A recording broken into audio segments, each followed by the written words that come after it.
Assalamualaikum, selamat pagi semuanya. Alhamdulillah, puji syukur kehadirat Allah kita dapat berkumpul di tempat ini untuk bisa belajar bersama-sama. Baik, sebelum itu Ibu mau tanya dulu nih kabarnya. Bagaimana kabar kalian pada hari ini? Alhamdulillah semua dalam keadaan baik. Baik, sebelum itu izinkan Ibu untuk memberitahu berdirinya Ibu di sini adalah untuk memberikan layanan konseling. Layanan yang akan Ibu beri adalah layanan informasi.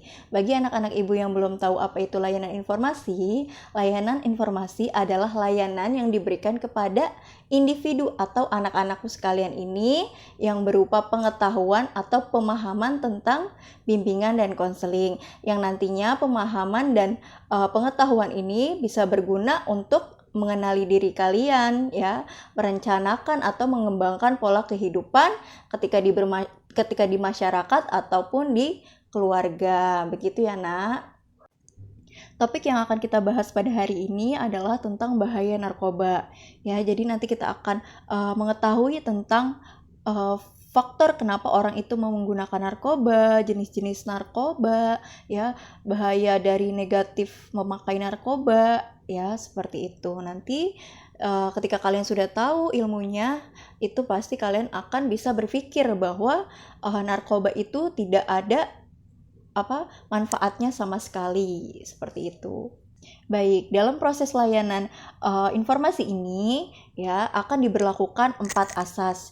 Yang pertama, asas kesukarelaan. Yang kedua, asas keterbukaan. Yang ketiga, asas kerahasiaan. Yang keempat, asas kenormatifan ya. Yang pertama, asas kesukarelaan. Di sini pasti kalian datang untuk melakukan layanan klasikal ini dengan sukarela ya, mendengarkan Ibu dengan sukarela. Jadi tidak ada keterpaksaan ya, insya Allah ya. Nah, yang kedua ada asas keterbukaan. Di sini semoga kita bisa dapat berbagi pengalaman ya, pengetahuan ya, kita bisa bertukar cerita di dalam proses layanan ini ya. Terus ada asas kerahasiaan. Nah, ketika kita ada proses bertukar cerita, bertukar pengalaman, itu diharapkan semua peserta dalam layanan ini bisa menjaga kerahasiaan yang sudah kita ceritakan, begitu ya, baik Ibu maupun anak-anak sekalian yang ada di sini. Yang keempat, asas kenormatifan ya. Jadi di sini Ibu harap kalian bisa mengikuti tata tertib ya kegiatan pada hari ini. Jadi kalau kalian mau ke toilet atau mau keluar sebentar atau mau minum ya, kalian harus izin kepada saya dulu, gitu ya anak-anak. Sampai sini sudah paham?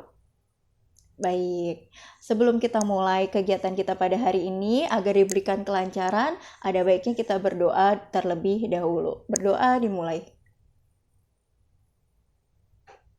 Selesai. Baik anak-anakku, sebelum itu Ibu mau cek presensi kalian pada hari ini. Coba ketua kelas, hari ini siapa yang tidak masuk?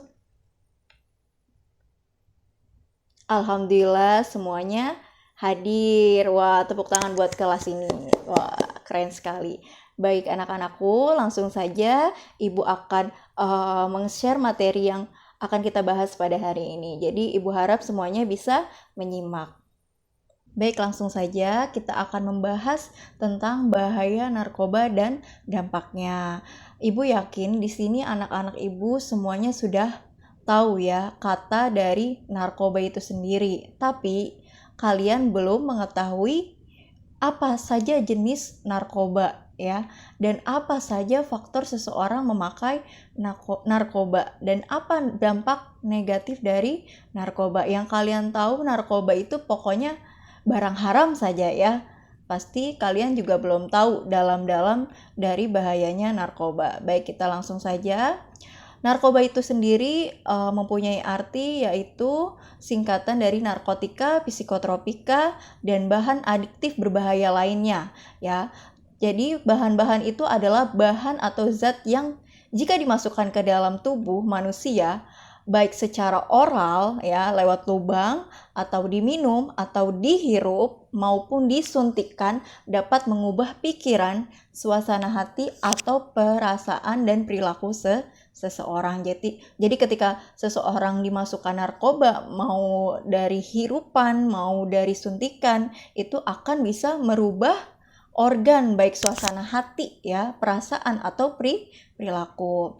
Nah, yang pertama jenis narkoba ada narkotika ya. Narkotika itu adalah zat atau obat yang dapat menyebabkan penurunan kesadaran dan mengurangi rasa nyeri dan menyebabkan ketergantungan. Jadi narkotika ini biasanya sering untuk meredakan rasa-rasa nyeri ya, atau misalnya ketika kita pusing itu bisa dipakai disalahgunakan oleh seseorang. Nah, ini ada contohnya ada ganja ya, morfin, kokain dan opium. Selanjutnya ada psikotropika. Nah, psikotropika ini adalah zat atau obat yang bersifat psikoaktif yang mempengaruhi susunan syaraf pusat, menyebabkan perubahan pada perilaku dan juga menyebabkan ketergantungan. Nah, jadi narkotika dan psikotropika sama-sama menyebabkan ketergantungan. Nah, ini contohnya ada ekstasi, sabu, dan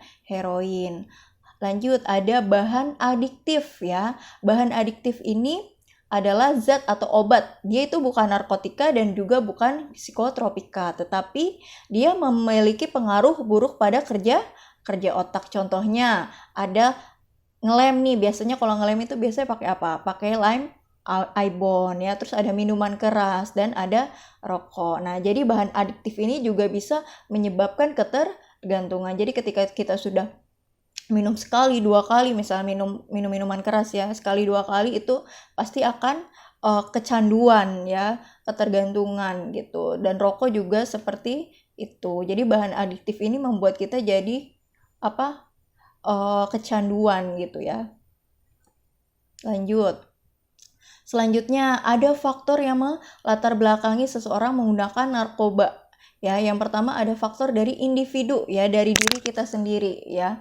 Kenapa individu? Ya biasanya kurang percaya diri, kurang tekun dan cepat merasa bosan atau jenuh, rasa ingin tahu dan ingin mencoba, mengalami depresi atau cemas, atau memiliki persepsi hidup yang tidak realistis. Nah, biasanya orang-orang individu yang cepat tidak percaya diri, atau misalnya dia cepat bosan, cepat jenuh, biasanya nanti dia larinya ke hal-hal yang negatif ya. Terus misalnya orang yang cepat depresi karena tidak ada seseorang yang bisa dijadikan sandaran ya, akhirnya dia berpikir untuk sudahlah aku pakai narkoba aja biar bisa menenangkan depresiku ini gitu, menghilangkan kecemasanku ini. Biasanya orang-orang seperti itu ya, yang mudah stres, yang mudah cemas, yang nggak bisa mengungkapkan isi hatinya ke orang lain gitu. Jadi dia pendem sendiri, akhirnya dia cemas dan depresi gitu ya.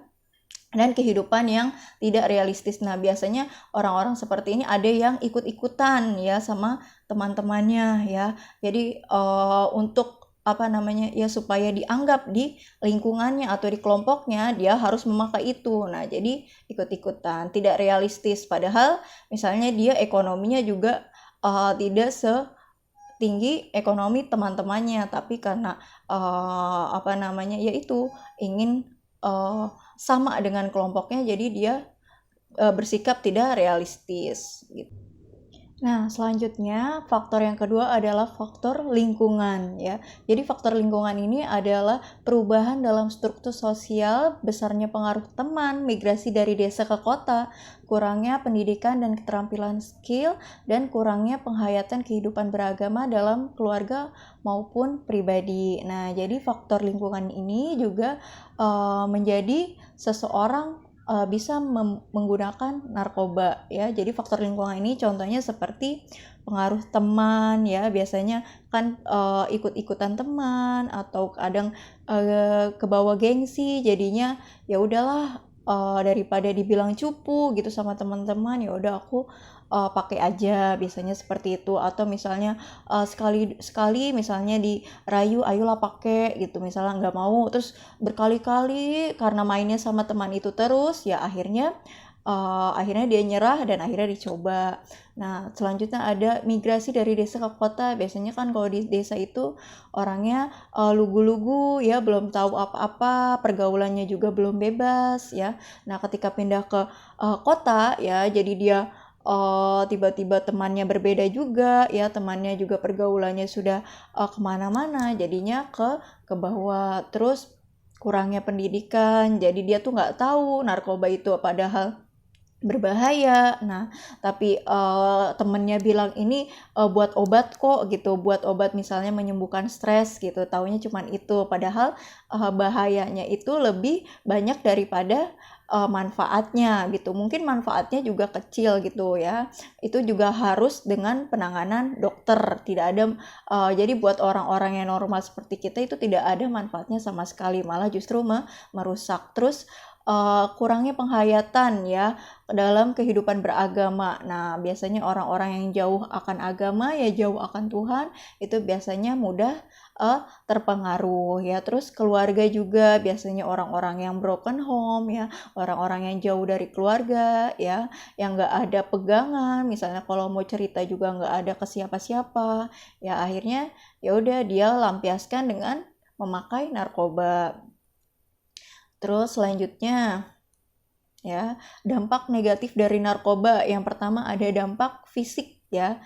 Dampak fisik ada kerusakan organ seperti otak, jantung, paru, hati, ginjal dan lain-lain. Gejala putus obat misalnya sakau ya. Misalnya ketika dia memakai terus ya kecanduan tapi akhirnya dia berhenti, nah dia akan sakau gitu. Sakau itu seperti kayak aduh harus banget minum obat gitu, jadi susah apa namanya badannya tuh sakit gitu, biasanya badannya sakit atau nafasnya juga terperangah gitu, jadi harus pakai juga gitu untuk menangani sakau itu. Terus tertular penyakit berbahaya. Terus ada dampak negatif dari psikisnya, bisa jadi cemas, takut, halusinasi, agresif, mudah curiga, menutup diri, mudah tersinggung dan acuh. Biasanya orang-orang yang memakai narkoba ini orangnya agresif, jadi emosinya itu mudah terpancing, mudah tersinggung gitu, juga mudah stres, mudah cemas gitu. Terus kehidupan sosial biasanya ketika orang sudah psikisnya terganggu, dia akan mudah melakukan hal-hal yang di luar moral ya, jadinya membolos, berbohong, prestasinya menurun, mencuri, merampok dan lain sebagainya. Terus faktor dari ekonomi ya, karena narkoba harganya mahal ya, biasanya orang itu kan kalau sudah kecanduan itu harus pakai lagi karena nanti akan sakau gitu, dia akan sakit badannya. Nah ya mau nggak mau dia akan mengeluarkan semua apa yang dia punya untuk menghilangkan sakaunya itu, yang pastinya kan uangnya terbuang percuma. Jika sudah kecanduan, biaya perawatan mahal, pada akhirnya bisa bangkrut. Nah, orang yang sudah kecanduan narkoba, kinerjanya juga tidak akan bagus lagi. Jadi ketika orang udah pakai narkoba, itu ketika masuk ke dunia kerja, dia akan ya udah turun kinerjanya, jadi nggak fokusnya terganggu ya, kecemasannya terganggu, jadi kekerjaan juga tidak konsentrasi. Nah, untuk pencegahannya biasanya kalau di dalam lingkungan sekolah itu sekolah akan mengadakan yang namanya drug education ya, drug education sama drug information seperti yang kita lakukan pada hari ini gitu ya. Jadi informasi tentang narkoba ya, bagaimana bahayanya narkoba, bagaimana faktornya terhadap psikis ya tadi, terus fisik ya dan lain sebagainya. Terus sekolah juga bisa melakukan pencegahan dengan membuat kegiatan yang bermanfaat, misalnya menanam atau bersih-bersih gitu ya. Jadi mengalihkan aktivitas yang misalnya membosankan, menjenuhkan, yang biasanya orang lampiaskan dengan hal-hal yang tidak baik, ini kita alihkan dengan hal-hal yang lebih baik gitu ya. Baik, sampai sini sudah sampai sini materi kita selesai. Baik, ada yang mau bertanya materi tentang bahaya narkoba? Sudah jelas? Baik, jika tidak ada yang mau bertanya, sekarang Ibu mau kalian merefleksikan ya.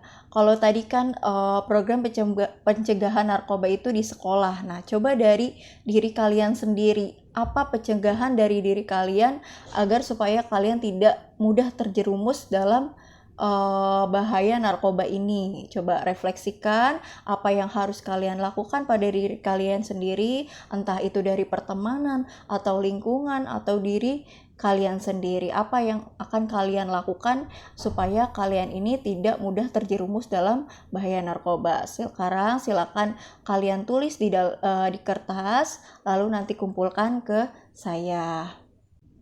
Baik, itu saja layanan kita pada hari ini.